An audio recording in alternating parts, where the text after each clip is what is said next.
सुन गे मनुष्या सैया के दली बसिया अरवा के दली माल टटका गे।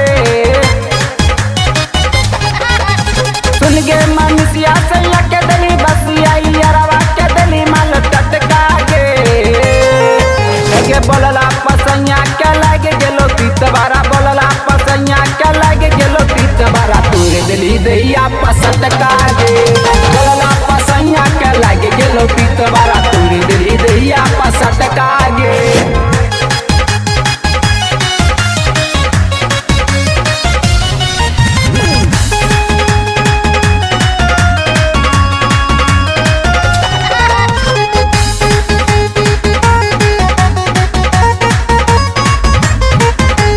घर में बैठ गेलो सैया केलो तो के बारी बंद करता टापो डोरे जना लागो मगैया ठंड।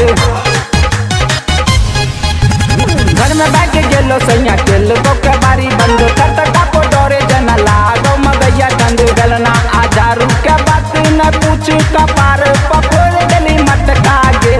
गलना आजारू के बात न पूछ कपार पकोड़ गली मटका गे। अब बोलला पसैया के लागे गेलो तीतबारा तोरे दली दैया पसटका गे। बोलला पसैया के लागे गेलो तीतबारा तोरे दली दैया पसटका गे।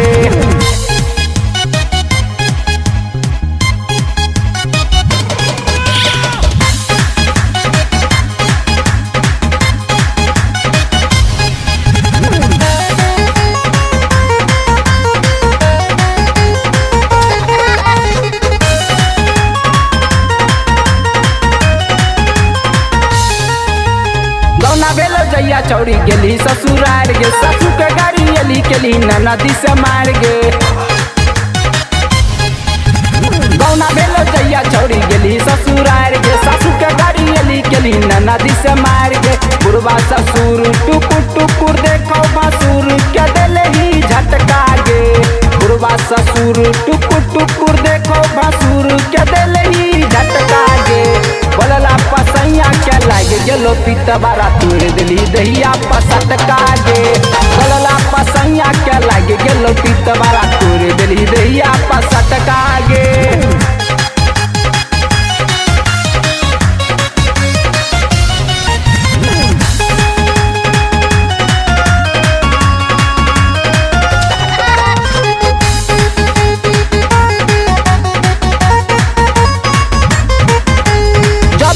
भूख तोरा चूली फुकाई छो। सैया के लागो भूख बड़ी माथा दुखाई छो। जबे लागो भूख तोरा चूली फुकाई छो। सैया के लागो भूख बड़ी माथा दुखाई छो। दया जाने छो सब तो हर चरित्र देवर संगे लटका पटका गे। दया जाने छो सब तो हर चरित्र देवर संगे लटका पटका गे। बोलला पसैया के लागे गेलो तीतबारा तोरे दली दैया पसटका गे। बोलला पसैया के लागे गेलो तीतबारा तोरे दली दैया पसटका गे।